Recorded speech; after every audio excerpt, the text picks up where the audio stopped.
What was the moment you realized your partner would be a terrible parent and you had to get out? Girlies, I'm literally sitting in a hotel room right now, 7 months pregnant, trying to process what just happened today. So, for context, Alan and I have been together for 5 years, married for 3. We met doing community theater where I was working on costumes and he was playing the lead. He was this super charismatic musician type who seemed passionate about everything. I fell hard. Things started shifting when I got pregnant. It wasn't planned, but after the initial shock, I was excited. Alan, not so much. He said all the right things, but actions speak louder than words, and his actions were spending more time gaming with his buddies and less time helping around the house. I told myself he was just processing the big change in his own way. Men, Amirite. Plus, this pregnancy has been rough, throwing up nonstop for 3 months, then anemia, and now my back feels like someone's twisting it in half most days. Which brings me to today. I had just finished work and stopped by Trader Joe's on the way home. We live in a 3rd-floor walk-up, no elevator, and my car was full of groceries. When I got home, Alan was sprawled on our couch playing Call of Duty with his headset on, surrounded by empty Monster cans. I asked if he could help bring up the groceries. He just waved me off and said he was in the middle of something important. So there I was, 7 months pregnant, waddling up and down 3 flights of stairs with heavy grocery bags.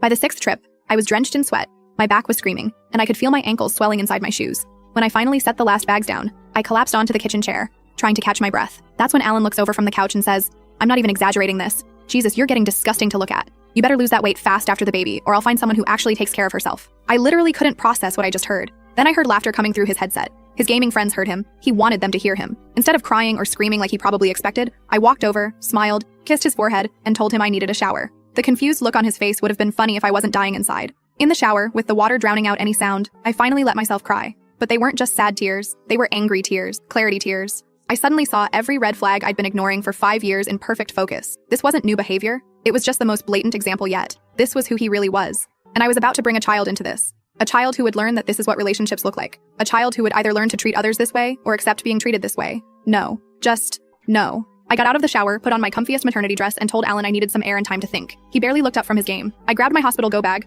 already packed because I'm a planner, my laptop, my important documents, and walked out. I'm now in a hotel about 20 minutes away. I've called my sister Anne, who lives about an hour from here, and she's coming tomorrow to help me figure things out. Alan has called twice and texted once asking where the leftovers are in the fridge. Not where I am, where the leftovers are. I need to leave him. I need to protect myself and my baby. But I'm terrified. I'm 7 months pregnant. Our lease is in both our names. Our finances are somewhat entangled, though I've always kept my own separate account where my paychecks go, thank God. I was counting on having a partner for childcare and expenses, but I keep coming back to that moment in the kitchen. The casual cruelty, the way he said it like he was commenting on the weather, the fact that he wanted his friends to hear it. I should have left years ago. I deserve better. My baby deserves better. Funny thing is, Alan thinks he won today. Thinks I'll come crawling back like always. What he doesn't know is, I didn't just pack my bag. I packed a plan. And by the time he figures it out, it'll already be too late. I can't tell you what I did in this short video. The full story is on the channel, link below.